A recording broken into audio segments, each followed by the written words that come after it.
Coming to you live from the closet of my office as to not disturb my wife, child, and 10-pound weenie dog.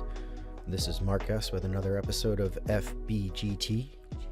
It's been a snowy weekend in the Northeast. I think I shoveled about 14 times over the last 3 days. Just kept snowing every time I shoveled, which is always one of my favorite things to do. So I apologize if I kept anybody waiting in the draft rooms this weekend. That's the reason why. And trust me, I would much rather be drafting than shoveling snow over and over again on a very long and steep driveway. I do have a snowblower, but sometimes it just doesn't, it doesn't call for it, and you just feel silly breaking that thing out. So I need to get over myself a little bit and just start using that more, I think, because my back would definitely appreciate that at least. It's been about a week since I last recorded, so in the world of fantasy baseball, that's pretty much a decade. This week especially, Oopsie came out this week. Yahoo Fantasy Baseball opened up this week. I believe ATC is going to be dropping probably when you're listening to this podcast. So it's like one of those Brunswick hold screens from the old days of the Brunswick lanes. Come on in, we're open. This week's episode is going to be all about injury risk. So you're not going to get any definitive statements from me in this episode. This is something that I'm thinking about and processing in real time. And I'm actively adapting my strategy in real time too. So that's really why I wanted to talk about this on the podcast today. I think it's a really exciting topic because it's a major place that you can gain an edge.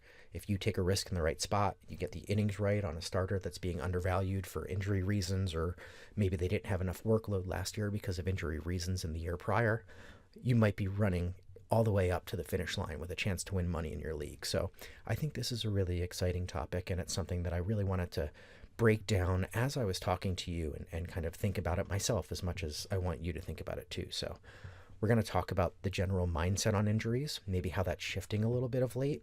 And then we're going to look at different buckets of injuries that come with their own sets of pros and cons. Then we'll wrap it up with some overall thoughts. And of course, we'll do a little tool time, and then we've got some candy at the end too. So stick around.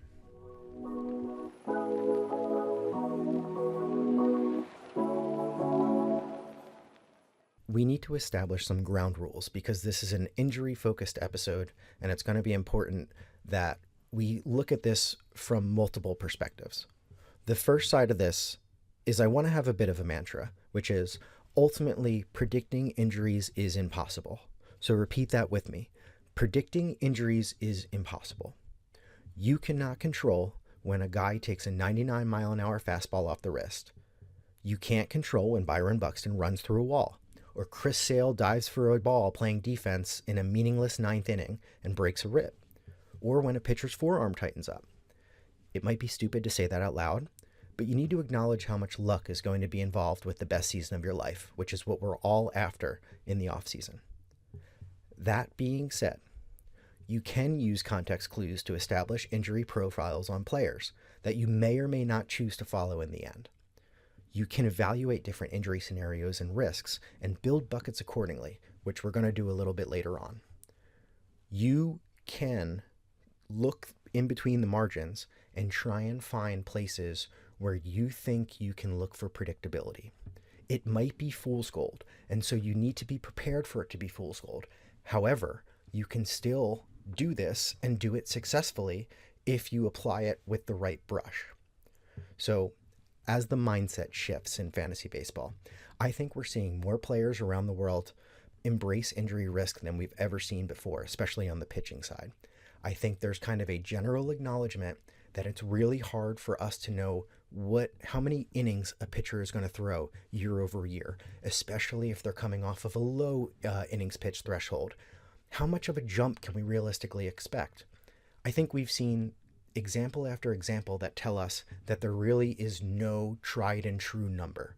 So when you combine this with the fact that we can't really predict when a guy's forearm is going to tighten up, or something like Logan Gilbert, where he was hurt, his forearm was tightened, and then he proceeds to, have basically a normal season.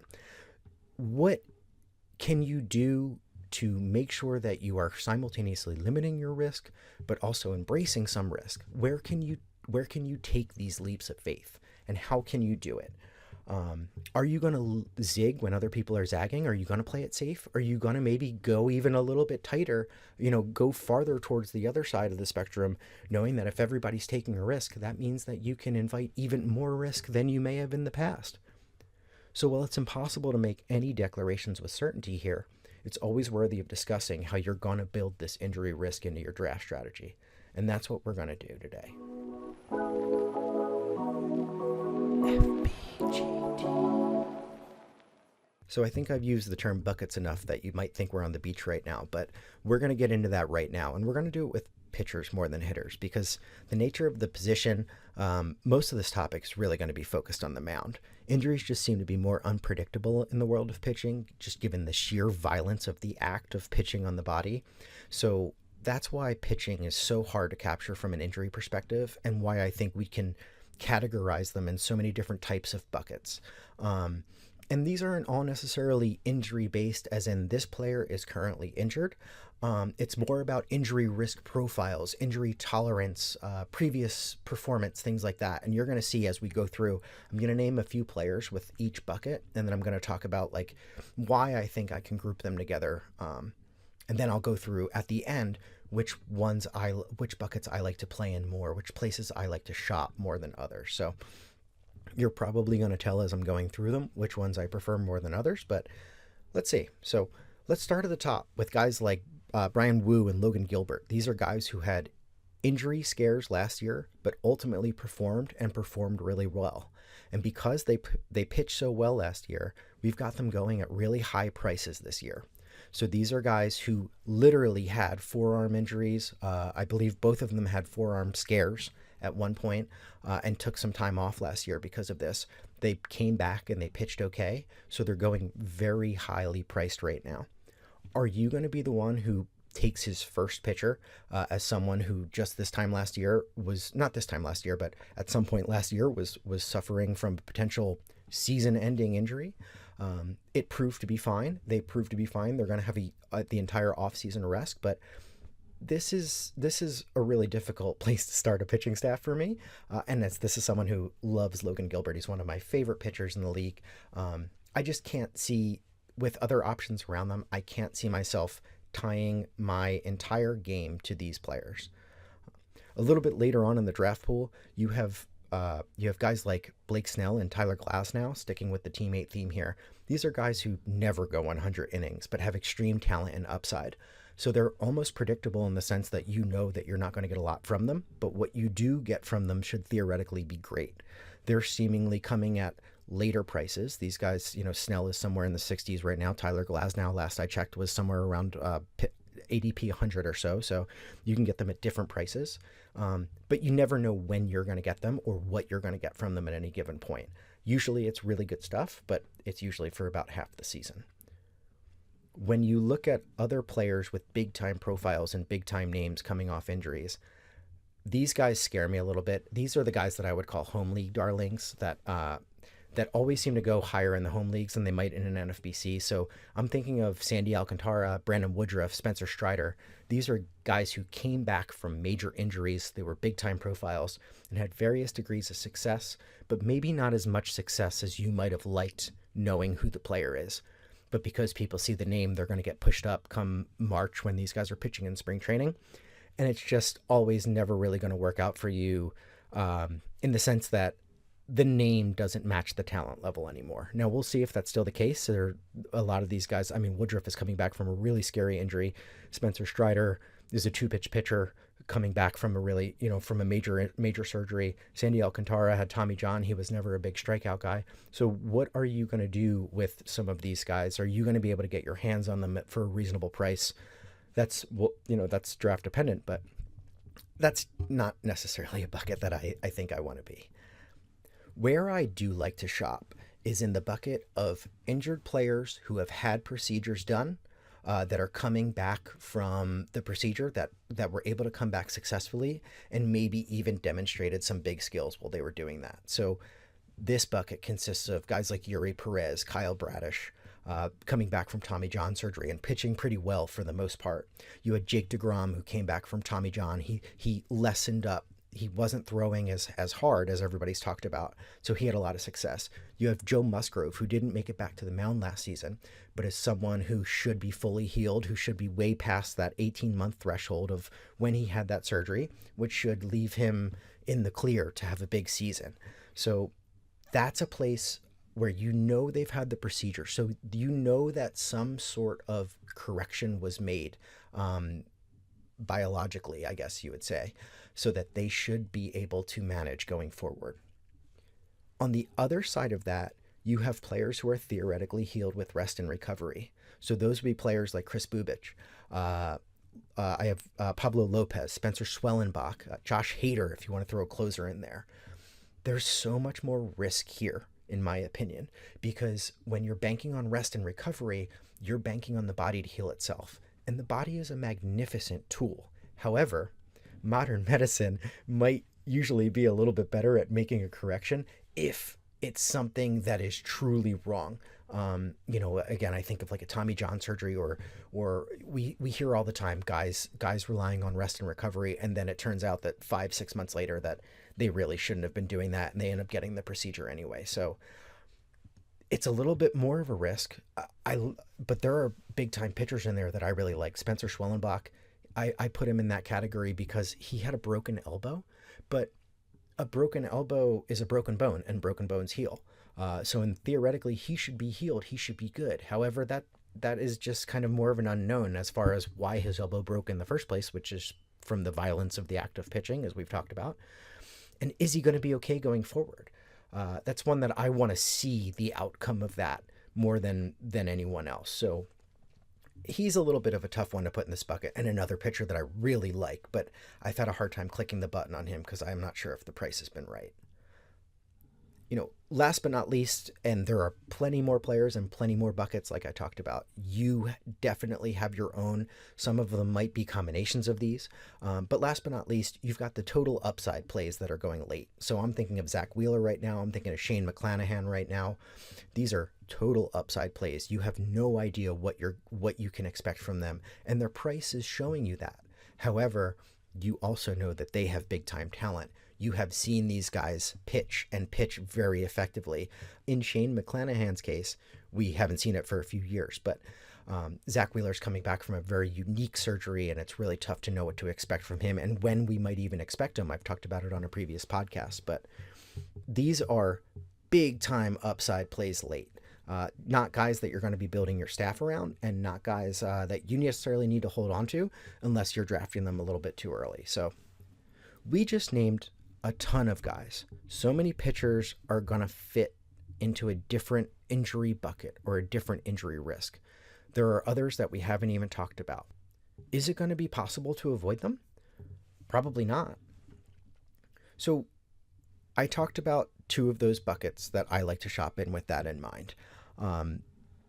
The other places that I like to think of when I'm thinking about injury risk to my pitching staff is the honeymoon theory. So this is the period after Tommy John surgery when a pitcher should be theoretically in prime elbow health. That could be a good t-shirt, prime elbow health.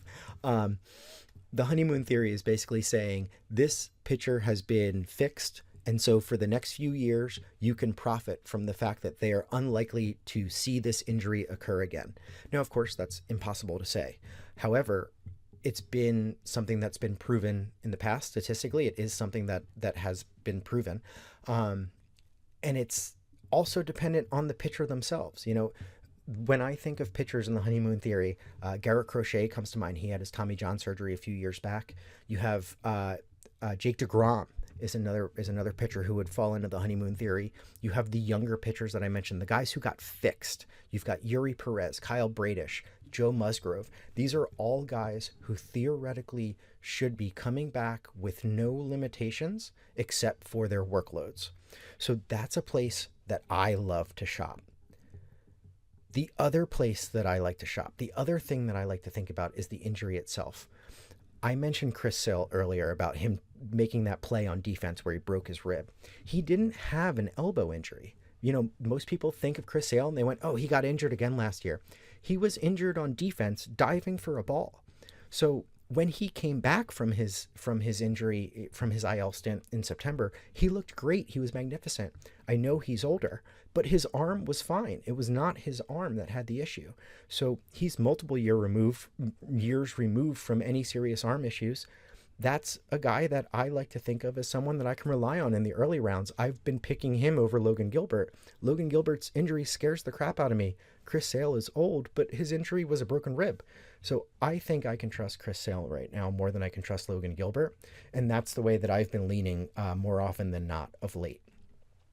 The other things you're considering are, of course, going to be your price point and risk factor. The price point is the big sticking point.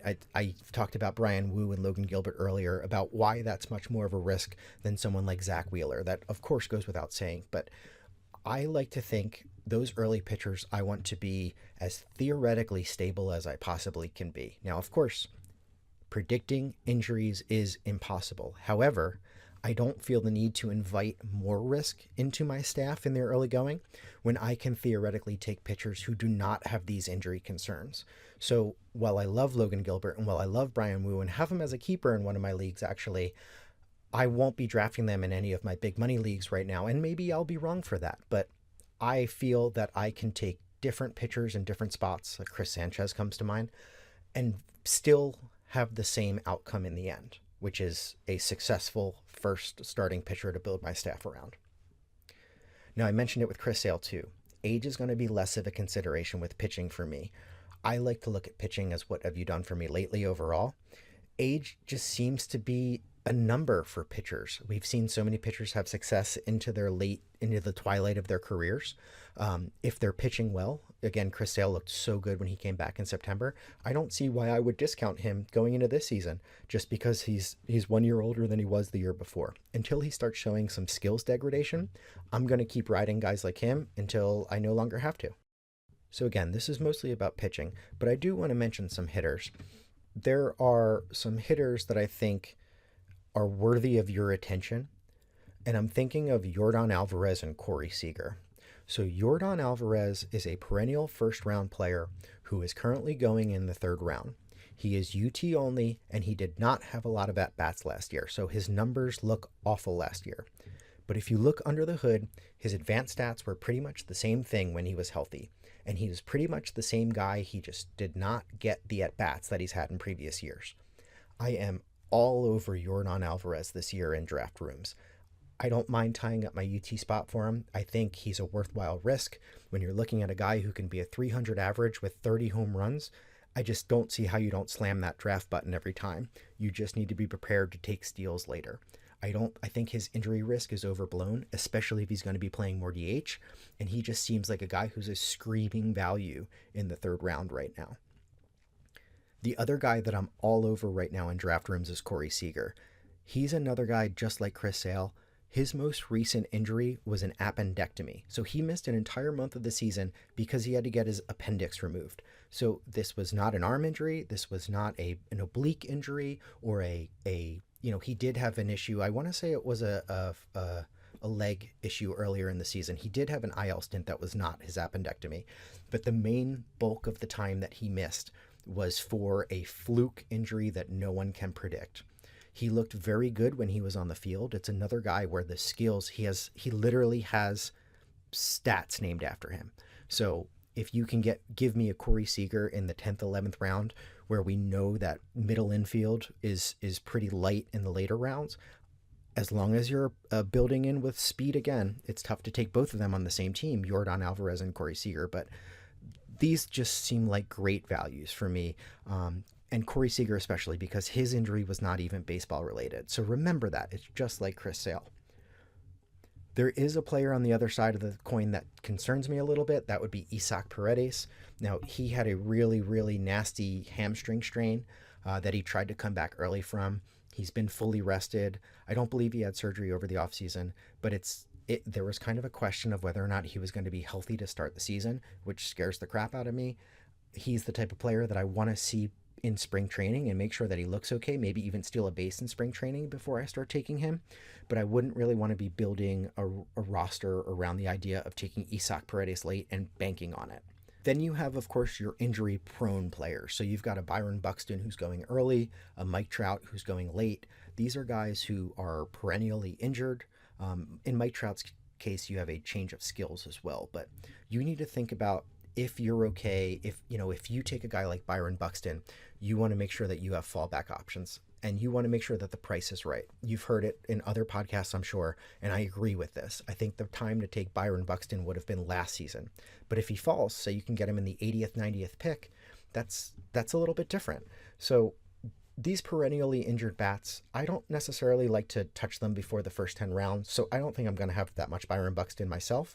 But if you can factor that in, if you know that if you take him early and then maybe you make sure that your utility spot is also an outfielder. Or if you know your league has IL spots, we haven't even talked about IL spots in this podcast yet, you can maybe take a little bit more of a risk on a guy like Byron Buxton or a guy like Mike Trout, who's going at like pick 180, pick 190 right now. So those are some of the hitters that I think of. But again, most of this exercise and most of why I wanted to do this podcast was to talk about the pitching side of things. I think hitting injuries are, I don't want to say predictable, but I think they're more understandable. So I think we're able to build more proper timelines and have a better understanding of the recovery that a hitter is going to make versus a pitcher. So you can still benefit from it on the hitting side. And it's always tough to talk about benefiting from injuries, of course, too. But that's what we're doing. We're playing a game of fantasy baseball, and the goal here is to win. So in this case, a guy like Byron Buxton, if he slips, or a guy like Corey Seager, it could be your ticket to a winning team this year. FBGT.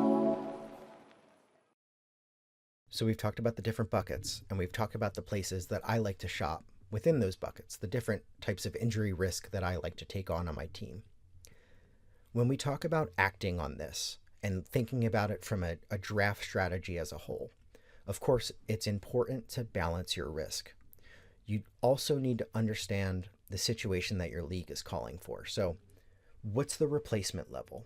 Are you trying to win an overall, or are you just trying to win a league crown at home? These are the types of situations and the types of factors that you want to be considering when you're trying to figure out how much risk makes sense for your team. If you're in a shallow league, or if you're in a league that you're not competing for an overall, you might be more inclined to take on risk because the replacement level is probably going to be quite high on the waiver wires. If you're going for an overall, you might take risk later because you know you need a guy to be your shot in the dark, the guy that puts you over the edge. But you also need your foundation to be stable. All of these things are going to be individual to your individual leagues, and they will change maybe even on your same platform. For instance, NFBC going from one league, a 12-team OC, to a 15-team draft and hold. You really want to be careful about taking on risk in the early rounds. I said it before. I believe that you figure out which guys aren't going to hit, and you eliminate them from your process. And that is how you thrive in the early rounds.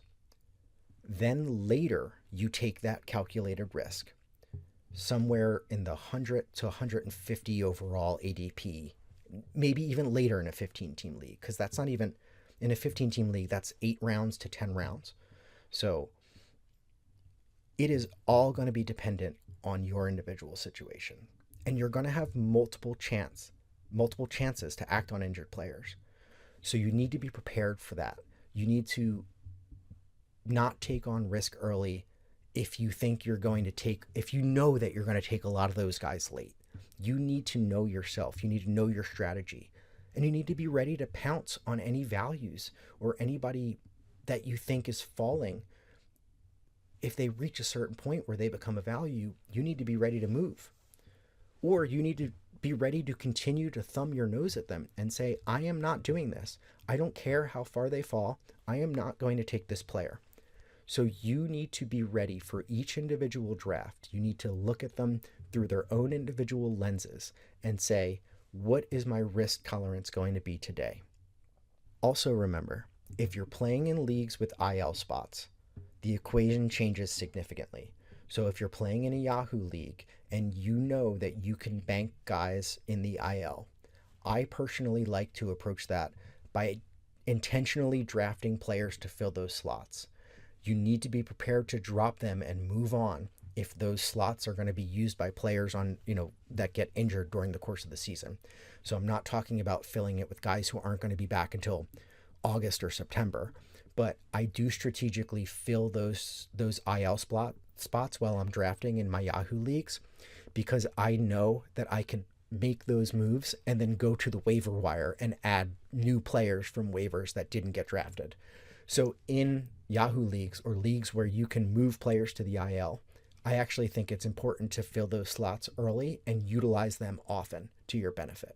Last but not least, remember that this is a game and there's going to be a luck element, and sometimes it's okay to go with your gut.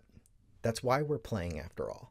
So I'm not advising you to be irrational, but sometimes we do overanalyze these things, and then you sit there all season and just hate yourself because you didn't trust yourself to take a certain player because you overanalyzed a specific injury they might have had.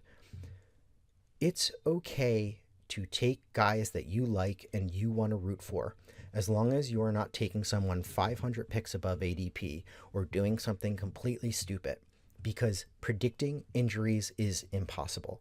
So draft teams you want to root for, as long as you're still drafting to win. FBGT.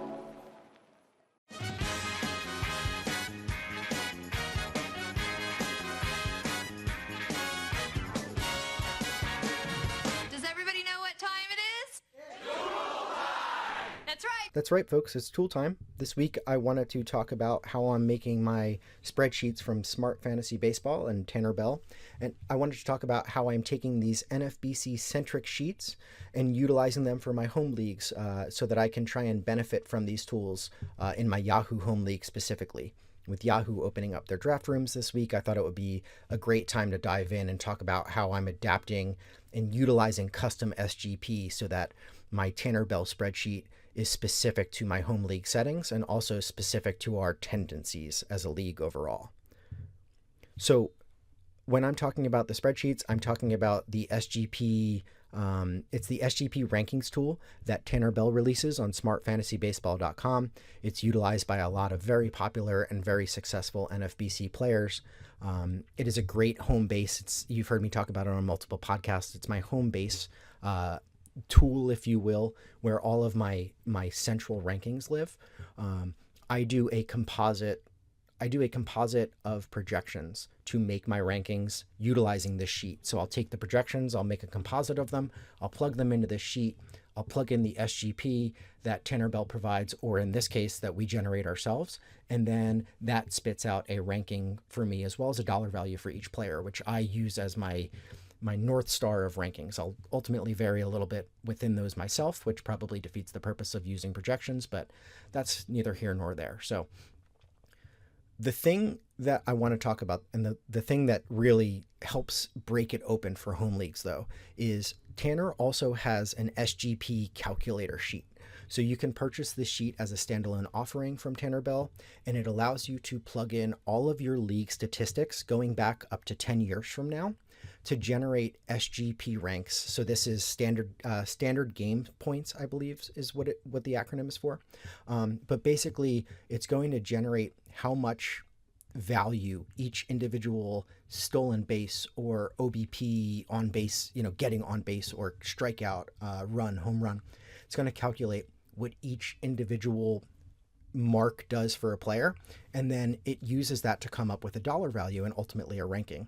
So by taking your home statistics and utilizing all of the stats from your Yahoo home leagues, which you can access in any Yahoo league by just going to your league history, you can get stats. I've got them going back 15 years in some of my leagues.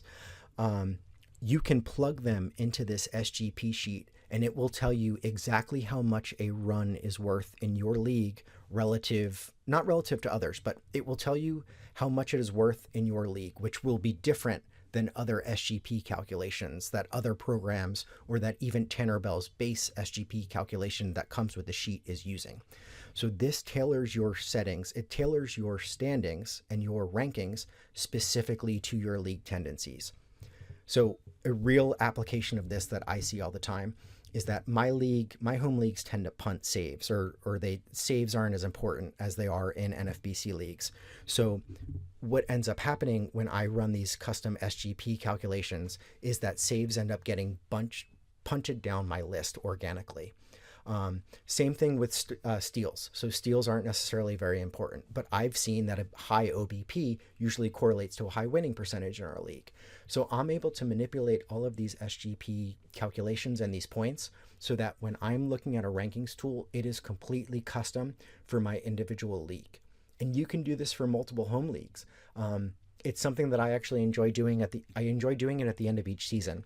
I will sit down and I'll go into my history. I'll go into the history and I'll write down all of the total accumulations for each team, just like we were playing in a Roto League, even though it's a head-to-head. And I use this sheet as my historical reference sheet, actually. So I'm able to reference it going back years to see historical trends of statistics, to see what league, what's happening in different spots. It's important not to go back too far. So I mentioned I have stats going back 15 years, but I actually calculate my SGP calculations off of the last 3 seasons specifically, because I don't want to capture too many things like the Happy Fun Ball or any dead ball eras or anything like that. So lately I've been using the last 3 years, where I think we've actually kind of have a bit of a knock on wood, but we have a bit of a standard baseline again after a few years of craziness with the ball and the rule changes. So I've been going back 3 years for mine when I'm making my calculations, and I'm making custom sheets for each league. I'm using the same projections. I'm using all of the same inputs. The only thing that changes is the SGP, and it gives me drastically different rankings. So you can do this yourself. You can calculate the SGP yourself, and then you can plug them into not just Tanner Bell's sheet, but any sheet that you have that works with SGP, and you can use this to create a really unique custom set of rankings direct for your home leagues. FBGT. Thanks for sticking around. So a little bit of candy before we go. So I want to talk about 2 players who are going pretty late, whose situations have changed recently that might warrant us to rethink this discussion and where these players are going a little bit more. So the first one is going to be Nolan Arenado, who recently got traded from the St. Louis Cardinals to the Arizona Diamondbacks.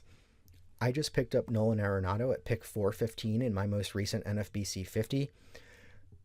That feels like a little bit of an overcorrection. I know we're a little bit tired of Nolan Arenado. We've been hearing about it for years, how terrible he is and how St. Louis has been trying to trade him and they haven't been able to trade him, and how much St. Louis had to pay to get him off their books. It just feels like it's been a pretty rotten few years in St. Louis, and you've got a guy who's maybe not a Hall of Famer, maybe not even like on the edge of being a Hall of Famer, but you've got a guy who's been a really good fantasy asset for us for a few years, who is still only just 34 years old, which I actually did a bit of a double take when I saw that. Based on the discourse around Nolan Arenado, I would have thought he was closer to 38 or 39. He's still only 34 years old. He's got a new life in Arizona. This is a guy that you might think might bet on himself or just want to show the league that he's got one more good season in him. So at pick 415, at a third base spot that feels pretty light and a corner infield spot, I think you can do a lot worse than Nolan Arenado. Maybe not as a guy that I would take in a fab league, but in a draft and hold for sure.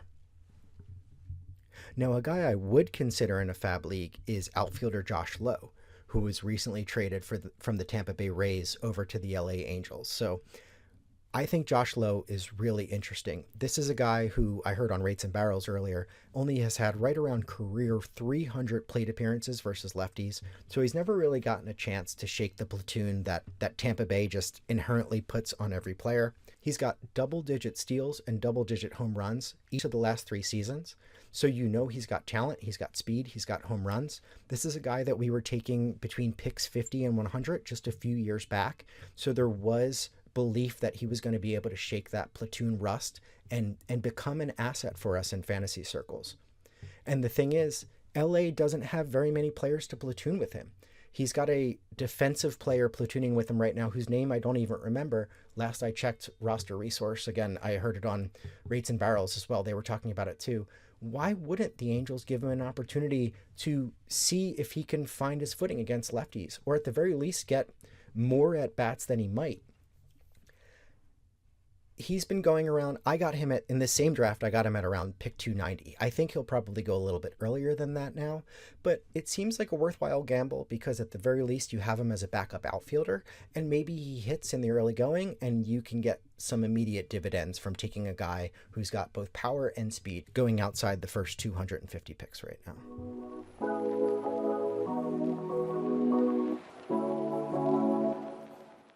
That's going to put a bow on this episode of FBGT. Thank you all for listening, and thank you for being patient with the schedule as well. I had a really busy work week last week, and the next few months are looking pretty hectic for me as well. So in addition to as many drafts as I possibly can, I'm going to try and record as many episodes as I possibly can as well.